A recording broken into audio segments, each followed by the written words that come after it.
मैं आत्मा में देख रहा हूं एक स्कूल को जहां पर सब बच्चे बीमार हो गए हैं। अभी अभी परमेश्वर मुझे दिखा रहा है, यहां बैठे बैठे खाने की वजह से, पानी पीने की वजह से। प्रार्थना करते खुदा बाप, जो तूने दिखाया है, तेरा आत्मा उन बच्चों को, उस सारे सिस्टम को छुए, अंधकार की शक्तियां और उसकी सारी योजनाओं को हम खत्म करते हैं खुदावन। शैतान की योजनाएं नाश हो मेरे पिता परमेश्वर। तेरा आत्मा जुम्बिश करे। अपने हाथों को उठाओ, क्योंकि खुदा बाप की आत्मा से मैं देख रहा हूं पानी की भयंकर कमी को अपने देश में, इंडिया में भयंकर कमी। यहां तक कि जो पहाड़ी इलाके हैं वहां पर भी अजीब अजीब किस्म की चीजें हो रही हैं। अपने हाथों को उठा और प्रार्थना करते हैं मेरे पिता, तू ही हमें पीने और खाने के लिए देने वाला परमेश्वर है। तो अपनी मुट्ठी खोल कर हमें रजाता है, बाइबल कहती है, तृप्त करता है खुदा बाप। अपने देश की बेहतरी के लिए हम प्रार्थना करते हैं प्रभु यीशु के नाम में। अपने देश के प्रधानमंत्री के लिए, अपनी स्टेट के मुख्यमंत्री के लिए प्रार्थना करते हैं खुदावन। उनकी सेहत के लिए प्रार्थना करते हैं खुदावन। तेरा हाथ उन पे आए, प्रार्थना करते हैं खुदावन, प्रभु यीशु मसीह के पवित्र नाम में। आमीन, आमीन। Hallelujah, hallelujah, hallelujah, hallelujah, hallelujah. खुदावन की उपस्थिति आपके बीच में मौजूद है चर्च। खुदावन की प्रेजेंस आपके बीच में मौजूद है राइट नाउ। वो आपके हृदयों में शांति को दे रहा है। वो आपके हृदयों से शैतान के सारे ट्रबल को, उधेड़ बुन जो लगी रहती है, जो बेचैनी, उन्हें खत्म कर रहा है। आज इस वचन को आप सुनेंगे, परमेश्वर का आत्मा आपकी जिंदगी में कार्य करेगा। प्रभु यीशु मसीह के पवित्र और सामर्थी नाम में हम मांगते हैं। आमीन, आमीन, आमीन। हालेलुया। खुदावन की प्रेजेंस, उसकी उपस्थिति में देख रहा हूं क्वायर के ऊपर। क्वायर अपने हाथों को उठाओ। खुदावन की प्रेजेंस आपके ऊपर है, खासकर जो बहनें हैं, खुदावन की उपस्थिति आपके ऊपर है right now.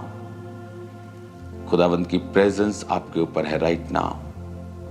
Thank you Lord.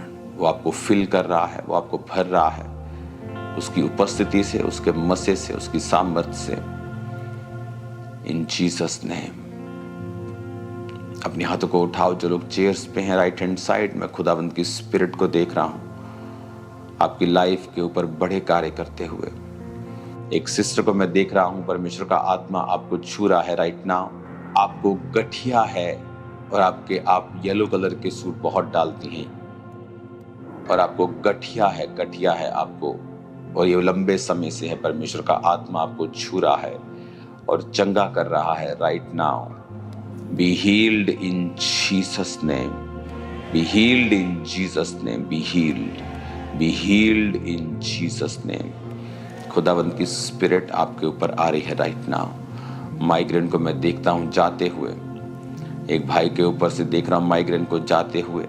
ये इसको मेंटली डिस्टर्ब कर रहा है। बहुत से नेगेटिविटी तेरे दिमाग में आती है, कैंसर की, बीपी की, अटैक की, स्ट्रोक की। परमेश्वर का आत्मा तुझे टच कर रहा है और हील कर रहा है। तेरी उम्र खुदा के हाथ में है, डोंट वरी। मैं तेरी लाइफ के ऊपर घोषणा करता हूं कि तू परमेश्वर के नाम में दीर्घ आयु से तृप्त होगा और परमेश्वर के उद्धार को देखेगा इन जीसस नेम। खुदावंद का आत्मा आपको छू रहा है और ब्लेस कर रहा है आज। प्रभु यीशु मसीह के पवित्र नाम में हम मांगते हैं। आमीन, आमीन, आमीन। हालेलुया। ऊंची आवाज में कहो hallelujah, hallelujah, hallelujah, hallelujah. Thank you Lord. अपनी बाइबल को उठाओ, अपने घुटनों पे आ जाओ या बैठ जाओ और कहो, पिता आज जो वचन मैं सुनने जा रहा हूं वो 100 गुणा फलों को लेके आए। अंधकार की शक्तियां इन वचनों को चुरा ना सकें। प्रभु यीशु मसीह के पवित्र नाम में आमीन, आमीन, आमीन। एक हाथ को उठाकर फिर से कहो, आज जो कुछ मैं सुनूंगा, मैं वायदा करता हूं, मैं इसे मानूंगा और मैं इसका प्रचार करूंगा। और मैं अपने परिवार में भी ये देखूंगा कि वो लोग भी इस वचन को फॉलो करें। इन जीसस नेम, आमीन। तारीफ करो जोर से, जोर से, जोर से, जोर से। स्वागत है खुदावंद की प्रेजेंस में। मैं आपसे बहुत हजारों किलोमीटर दूर हूं और 2-3 दिन में फिर मेरी फ्लाइट है। जल्दी मैं आपके बीच में हूँगा, लेकिन स्पिरिट में मैं आपको देख रहा हूं। मैं आपके बिल्कुल पास हूं। सब कुछ परमेश्वर का आत्मा आपके बीच में कर रहा है। आज जो मैसेज खुदावंद ने मुझे दिया है आप लोगों के लिए, अगर आप उसे समझ जाएंगे तो लाइफ स्ट्रगल नहीं रहेगी। Life is not a struggle, life is a blessing, life is a gift. जो परमेश्वर ने दिया है वो स्ट्रगल कैसे हो सकता है? लेकिन वचन ये कहता है, इमेजिन करो आदम जब बनाया गया और जब वो पाप में गिरा तो फिर भी वो 900 साल से ऊपर जिया। 930 साल, 969 साल सबसे ज्यादा आदमी वो जिया। मतुशले, हनोक, अगर आप इस पीढ़ी को आप देखेंगे तो सबसे ज्यादा ये जिए। इमेजिन करो पाप करने के बाद भी वो 1000 साल के करीब जीते थे। तो सोचो अगर वो पाप नहीं करते, वो कितने हजारों साल परमेश्वर ने उनको चलने के लिए बनाया था। उनका हार्ट 900 साल काम करता रहा, उनकी किडनीज, उनके लीवर, उनका ब्लड सिस्टम, उनके हार्मोन्स, उनकी आंखें। इमेजिन करो कि 900 साल तक कोई डॉक्टर नहीं होते थे तब कि ऐनक लगवा दी आपको। 900 साल तक वो जिए, क्योंकि परमेश्वर ने जब इंसान को बनाया उसने परफेक्ट बनाया, एक्सीलेंट बनाया। आज आप 1000 करोड़ का, 700-800 करोड़ का प्राइवेट प्लेन ले लो, 30 साल में वो पुराना हो जाता है। 20 साल बाद उसे अमीर लोग चेंज करने पे आ जाते हैं। कुछ तो 10 साल में चेंज कर देते हैं, 15 साल में चेंज कर देते हैं। 30 साल बाद वो आउटडेटेड सा लगता है, चलता है। लेकिन इमेजिन करो एक चीज 700 करोड़ की, 1000 करोड़ की, 1200 करोड़ की है और उसकी लाइफ 20-30 साल में वो रिटायर होने पे आता है। तो इमेजिन करो परमेश्वर ने जो इंसान बनाया वो 1000 साल जीता था। सोचो उसकी क्या वैल्यू होगी। अब इंसान 100 साल जीता है, 120 साल परमेश्वर ने उसकी उम्र ठहराई है, लेकिन अब वो 120 साल से भी कम जी रहा है। जैसे जैसे पाप बढ़ता गया उम्र कम होती गई। जैसे जैसे परमेश्वर के वचन के खिलाफ चीजें होती गईं, परमेश्वर अपनी ब्लेसिंग को कम करता गया। नूह के टाइम परमेश्वर ने कहा आदम यानी इंसान की उम्र 120 वर्ष की होगी। पता नहीं उसके बाद शायद परमेश्वर ने कुछ और डिसीजन ले लिया होगा, वो तो बाइबल में रिकॉर्ड हो गया। शायद अब और डिसीजन परमेश्वर का हो गया, अब 120 भी नहीं होगी। आप देखो अपने आसपास लोग 120 साल के अब नहीं जा रहे हैं। बहुत कम दुनिया में लोग हैं जो 100 क्रॉस कर रहे हैं। रीजन परमेश्वर नहीं है, रीजन इज सिन। हम परमेश्वर के वचन से दूर हैं। आज जो चीज मैं आपको दिखाना चाहता हूं उसे आप बड़े ध्यान से समझें। भजन संहिता 38 उसकी एक आयत में लिखा है, हे यहोवा क्रोध में आकर मुझे झिड़क न दे, ना जल जलाहट में आकर मेरी ताड़ न कर। क्योंकि तेरे तीर मुझ में लगे हैं और मैं तेरे हाथ के नीचे दबा हूं। तेरे क्रोध के कारण मेरे शरीर में कुछ भी आरोग्यता नहीं, मेरे पाप के कारण मेरी हड्डियों में कुछ भी चैन नहीं। क्योंकि मेरे अधर्म के कामों में मेरा सिर डूब गया और वो भारी बोझ के समान मेरे सहने से बाहर हो गए हैं। मेरी मूढ़ता के कारण कोड़ों से लगे मेरे घाव बसाते हैं और सड़ गए हैं। मैं बहुत दुखी हूँ और झुक गया हूँ और दिन भर मैं शोक का पहरावा पहने हुए चलता फिरता हूँ। क्योंकि मेरे कमर में जलन है और मेरी शरीर में आरोग्यता नहीं। मैं निर्बल और चूर हो गया हूँ, मेरे मन की घबराहट से कराहता हूँ। हे प्रभु, मेरी सारी अभिलाषा तेरे सम्मुख है और मेरा करहना तुझसे छिपा नहीं। मेरा हृदय धड़कता है, मेरा बल घटता जाता है, मेरी आंखों की ज्योति भी मुझसे जाती रही। मेरे मित्र मेरे संगी विपत्ति में अलग हो गए, मेरे कुटुंबी भी दूर जा खड़े हुए। ये कौन कह रहा है? ये दाऊद कह रहा है। दाऊद इसमें खुदा से कह रहा है कि तेरे तीर मुझ में लगे हैं, मैं तेरे हाथ के नीचे दबा हूं, मेरे शरीर में कुछ भी अच्छा नहीं, मेरी हड्डियों में चैन नहीं, मैं दुखी हूं, झुक गया हूं, कमर में जलन है, निर्बल हो गया हूं, घबराता रहता हूं, हृदय धड़कता है, हार्ट बीट बढ़ जाती है, बल कम हो गया है, आंखों की ज्योति कम हो गई है और लोग भी मेरे साथ नहीं। इसका रीजन दाऊद ने क्या दिया? इसका रीजन अगर आप देखेंगे 3 आयत में लिखा है, कहता मेरे पाप के कारण मेरी हड्डियों में कुछ भी चैन नहीं। दाऊद की जिंदगी में सब कुछ अच्छा था। जब वो अपनी छत पे टहल रहा था तो उसने एक औरत को नहाते हुए देखा और उसके बाद उसने उसको सुंदर थी वो, उसने उसको देखा और उसको बुलाया, उसके साथ व्यभिचार किया। जब वो प्रेग्नेंट हो गई, उसके पति को मरवा दिया ताकि दाऊद की बेइज्जती ना हो। और परमेश्वर ने अपने नबी को भेजा और कहा कि तूने पाप किया, अब तेरे घर से तलवार कभी भी दूर नहीं होगी। उसको माफी तो मिल गई, लेकिन पाप की सजा जो थी वो खत्म नहीं होती है। माफी अलग चीज है, सजा अलग चीज है। उसको माफी मिली, लेकिन जो सजा थी वो मरते दम तक दाऊद से अलग नहीं हुई। उसके घरों में तलवार चलती रही, उसके अपने बेटे उन्हीं तलवारों से मरते रहे।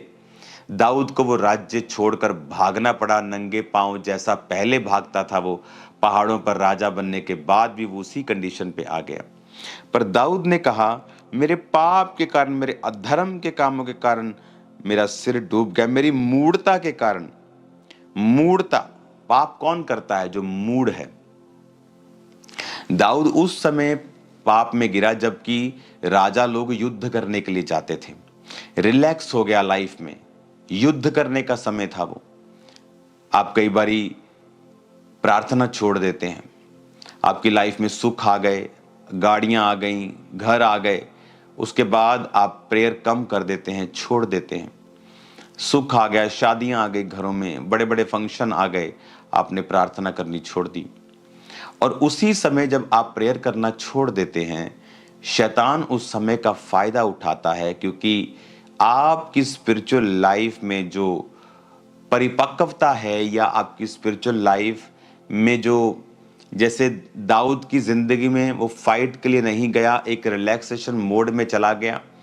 जो प्रेयर है वो आपको सेव करती है, आपके आसपास एक बाड़ा सा, एक एक गुंबद सा, एक गोला सा बना के रखती है, प्रोटेक्शन का, एक एक कंट्रोल का। आप कंट्रोल कर सकते हैं अपनी लाइफ में, एक प्रोटेक्शन का कि शैतान आपकी जिंदगी में काम नहीं करता। लेकिन जब आप प्रार्थना को छोड़ते हैं और प्रभु की प्रेजेंस में जाना छोड़ देते हैं, तब शैतान आपको आपके इमोशंस से चलाना स्टार्ट करता है। देन आप वर्ड ऑफ गॉड से नहीं चलते हैं। आप देखते हैं अच्छा सुंदर है, अच्छा पैसा, अच्छा ओके, आप फिर इमोशंस से चलना स्टार्ट करते हैं।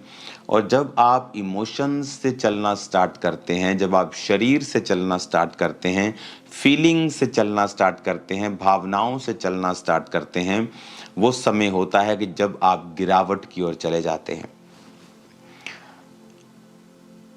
जिस तरह नियोमी और उसका पति, जब उसे देखा खाना नहीं है यहाँ खुदा के घर में बैतलहम में, तो वो मोआब की तरफ गए जहां जाना सही नहीं था, क्योंकि वो लोग खुदा से दूर थे।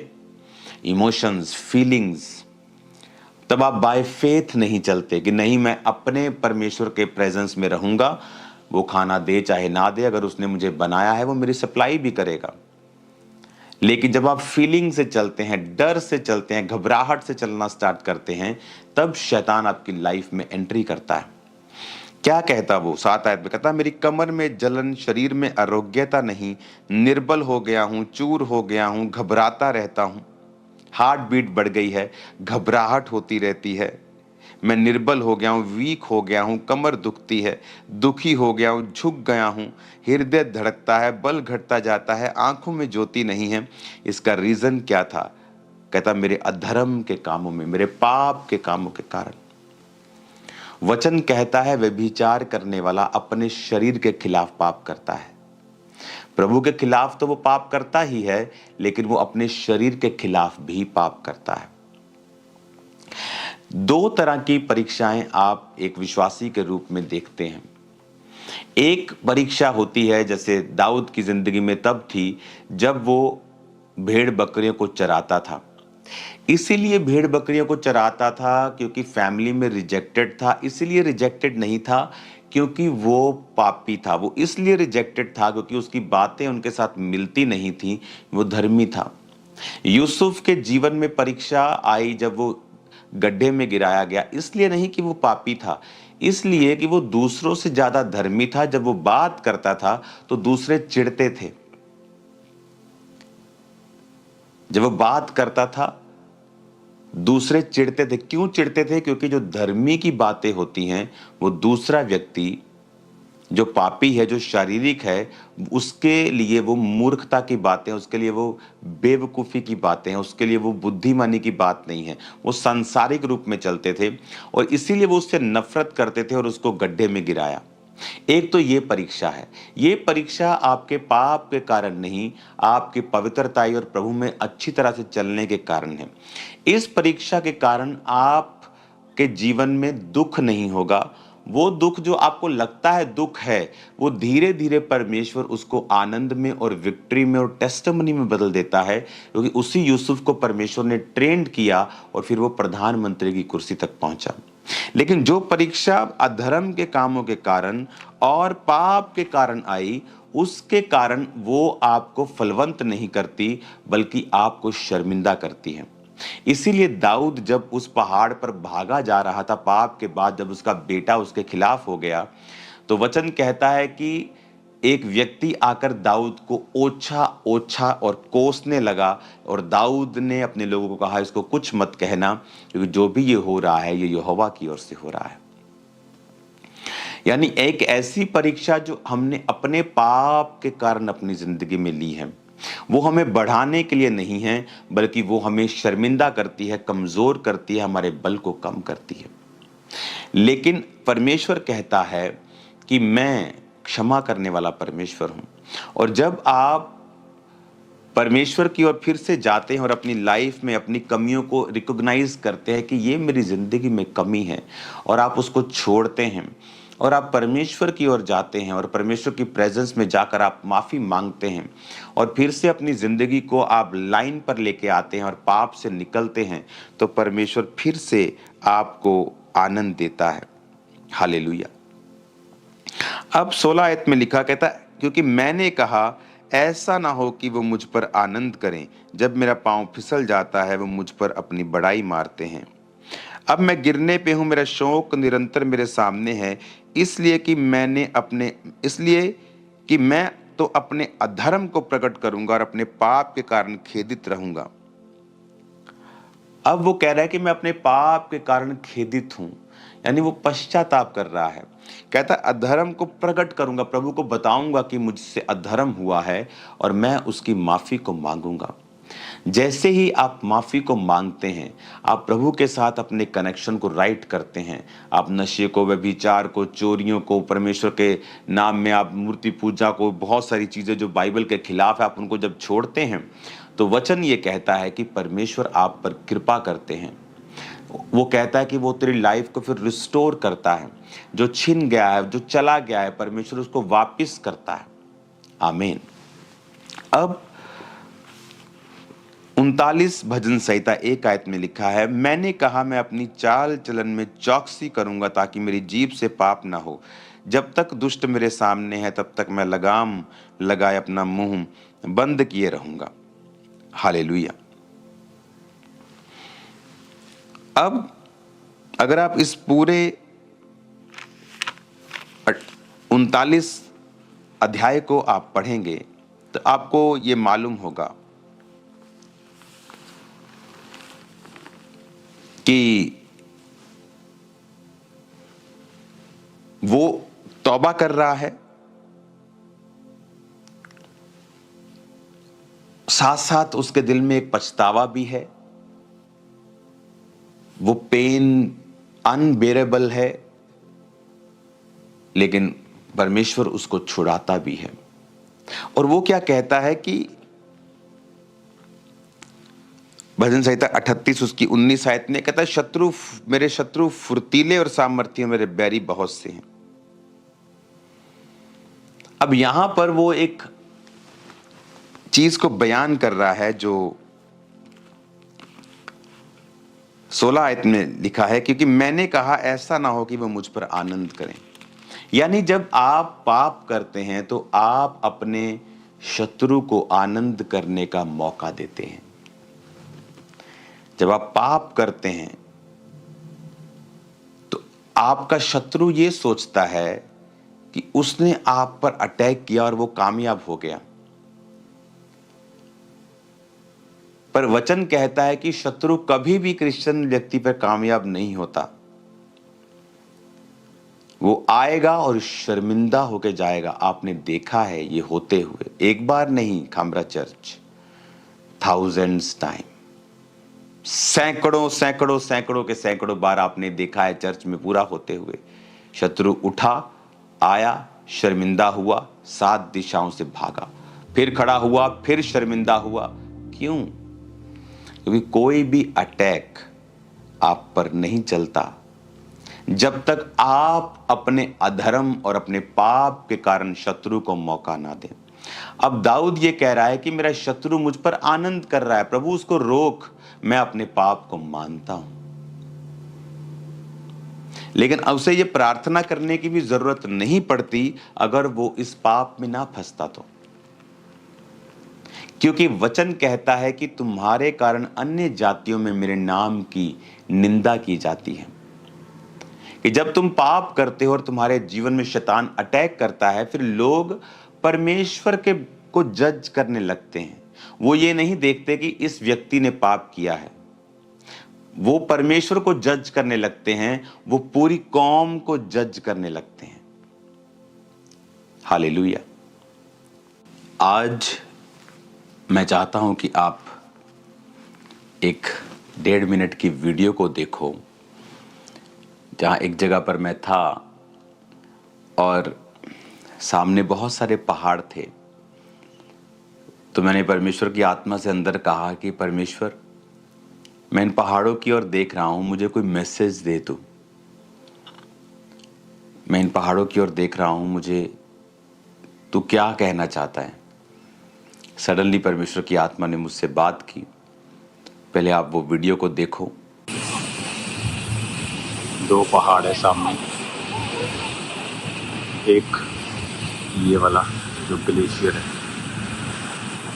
2000 मीटर ऊंचाई, और नीचे जब बारिश होती झरना यहाँ बहता है और फिर यहाँ से झरना बहता है और फिर नीचे आता है जंगल में, फिर यहाँ पे इस झील में,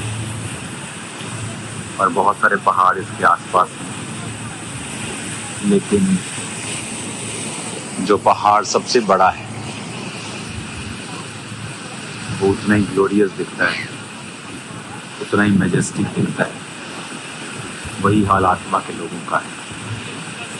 जितने वो आत्मा में बड़े, आत्मिक रूप से परमेश्वर के नज़दीक है सभी पहाड़, लेकिन जो विश्वासी, जो पास्टर्स खुदा के नज़दीक हैं, वो उतने ही मैजेस्टिक और ग्लोरियस और महिमा में दिखते हैं। खुदा के करीब जाओ और एक बड़ा पहाड़ बन जाओ। छोटे पहाड़ भी देखने में अच्छे लगते हैं, सुंदर लगते हैं, ग्लोरियस लगते हैं, लेकिन जो ग्लोरी उन पहाड़ों में ये आप दुनिया का रेयरेस्ट कॉम्बिनेशन देख रहे हो, जहाँ पे ग्लेशियर है, साथ ही फॉरेस्ट है और साथ ही वो पानी है। ये बहुत ही रेयर कॉम्बिनेशन है दुनिया में, ग्लेशियर, फॉरेस्ट और नदियाँ तीनों एक ही जगह। हालेलुया। आपने उस वीडियो को देखा कि जितने आप स्पिरिचुअली हायर लेवल पे हैं, आप उतने ही ग्लोरियस और मैजेस्टिक हैं।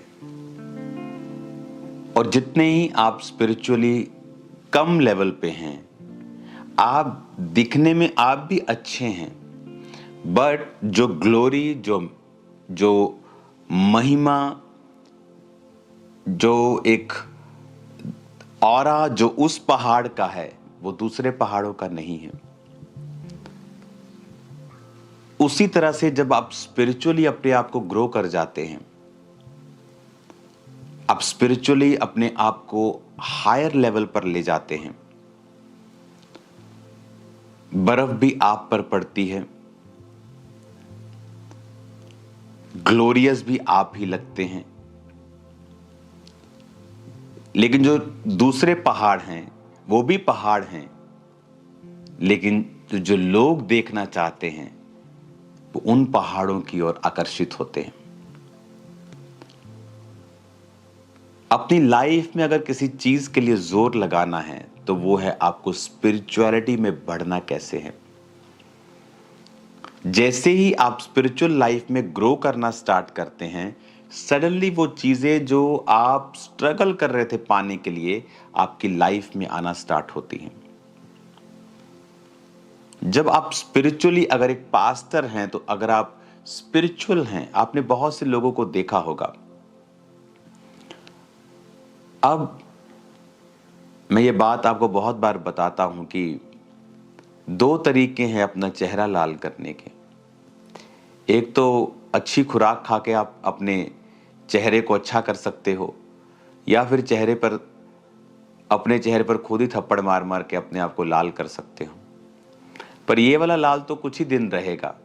ये उसी तरह के लोग होते हैं जो विरोध करके, जो किसी बड़े आदमी का विरोध करके सिर्फ दिखना चाहते हैं। ये उसी व्यक्ति की तरह है जो लाल चेहरा चाहता है, लेकिन खाने पीने से नहीं, सेहत बनाकर नहीं, थप्पड़ मार मार के अपने आप को लाल कर रहा है। उससे फायदा नहीं होगा, क्योंकि वो लालगी थोड़ी देर की होगी। लेकिन जिसने खुराक खाकर चेहरा और तंदुरुस्त किया है, वो तो सदा ही बना रहेगा। मैं पास्टर्स की तरह कपड़े डाल के सवाल करने लग जाऊं, उससे मैं पास्टर नहीं बन जाता हूं, या बिशप नहीं बन जाता हूं, या प्रेरित नहीं बन जाता हूं। कहां है मेरी चर्च? कहां है मेरे लोग? अगर मैं अध्यक्ष हूं, बिशप मतलब अध्यक्ष, तो कहां है मेरी चर्चिस? कितने पास्टर्स मैंने इकट्ठा किए, कितने लोग मुझे सुनते हैं? आप सिर्फ नाम के अध्यक्ष हैं, आप सिर्फ नाम के पास्टर्स हैं। काम व्यक्ति का बताता है कितनी रूहें आपने बचाई हैं, कितने लोगों को परमेश्वर की ओर आप लेके आए हैं। सिर्फ बात करने से सब कुछ नहीं होता है। ये वो लोग हैं जो सिर्फ अपना चेहरा लाल करना चाहते हैं, दिखना चाहते हैं, पर ऐसी मशहूरी किसी काम की नहीं होती।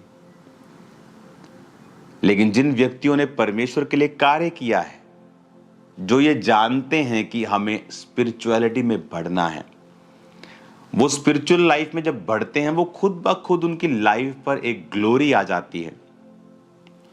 खुद ब खुद लोग उनकी ओर आकर्षित होते हैं, क्योंकि परमेश्वर ने उनको वो महिमा दी है, उन्हें वो ब्लेसिंग दी है, उन्हें वो अनॉइंटिंग दी है, उन्हें वो अभिषेक दिया है। बहुत से सदूकी फरीसी चिढ़ते थे और शहर में रहते थे और कोई भी उनके पास नहीं आता था। लेकिन यूहन्ना बपतिस्मा देने वाला जंगलों में रहता था और भीड़ उसके पास थी। और यही बेचारे सदूकी और फरीसियों को मुश्किल लगती थी कि ये लोगों का ध्यान अपनी ओर कर रहे हैं, ये हमें फिनिश कर देंगे, हमारा पॉलिटिकल, हमारा सिस्टम सब खत्म हो जाएगा। और इसीलिए वो जीसस क्राइस्ट का भी विरोध करते थे और यूहन्ना का भी विरोध करते थे। लेकिन उन्हें पता नहीं था कि उनका मकसद कोई पॉलिटिकल नहीं है, कोई सरकार बनाना नहीं है, कोई एमएलए बनाना नहीं है। उनका मकसद था परमेश्वर में लोगों को सुदृढ़ करना, और उसकी वजह से वो ज्यादा प्रेजेंस में रहते थे, खुदाबंद के साथ खड़े रहते थे, और उसी वजह से वो ब्लेसिंग, वो एक ग्लोरी, वो ऑरा जिसे आप आज की भाषा में बोलते हो, उनकी लाइफ पर रहता था। और वो दूर नहीं कर सकता कोई भी, वो दूर नहीं कर सकता कोई भी। वो ट्राई कर सकते हैं, लेकिन ट्राई करने के बाद वो ब्लेसिंग उन दूसरों की और बड़ी हुई उनको मिलती है। हालेलुया। अगर आपको कुछ अपनी लाइफ में करना है तो अपनी स्पिरिचुअल स्टैंडर्ड्स को बढ़ाएं। अगर आप झूठ नहीं बोलते लेकिन छोटी बातों में बोलते हैं, उसे भी बंद कर दें। आप व्यभिचार में नहीं, लेकिन आंखों से अभी भी आप कुछ गलत देखते हैं, उसे भी बंद कर दें। आप और अपनी स्पिरिचुअल लाइफ को मजबूत करें। देन आपको प्रार्थना करने की भी कई बार जरूरत नहीं पड़ेगी। सडनली वो एक्सपेंशन, वो ग्लोरी आपकी लाइफ में परमेश्वर आपको देगा। हालेलुया। सडनली आप देखोगे परमेश्वर का आत्मा किस तरह से आपकी लाइफ में काम कर रहा है। आज लोग, आप अपने नाम को जितना मर्जी बड़ा रख लो, कहां है लेकिन आपके लोग, आपकी चर्च, कहां आप वचन सुनाते हैं? आप लोगों से सवाल करते हैं, आप क्या हैं? क्या है आपकी डॉक्ट्रिन? कहां है आपका वचन? कहां है आपकी चर्चेस? कहां आपने पास्टर्स तैयार किए हैं? मैं सिर्फ एक चोला डाल के आ जाऊं और बोलूं मैं फलाना हूं, मैं ढिमकाना हूं, उससे आप फलाना ढिमकाना नहीं बन जाते हैं। आपके कर्म बताते हैं, आपकी कॉलिंग बताती है, आपने जो काम किए वो बताते हैं। आप एक पास्टर हैं, आप एक बिशप हैं, या आप एक प्रेरित हैं, या आप कौन हैं। हालेलुया।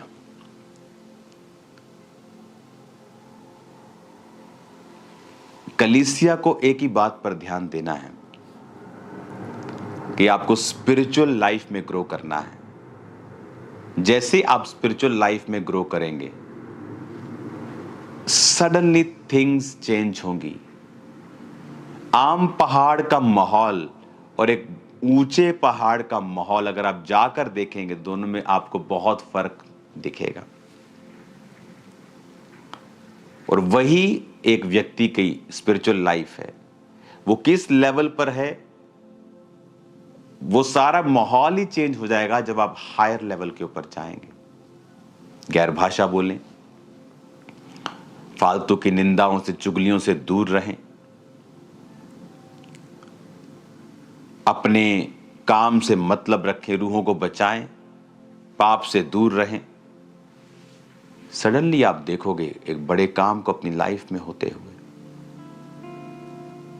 अपने हाथों को उठाओ, मेरे साथ एक मन हो जाओ।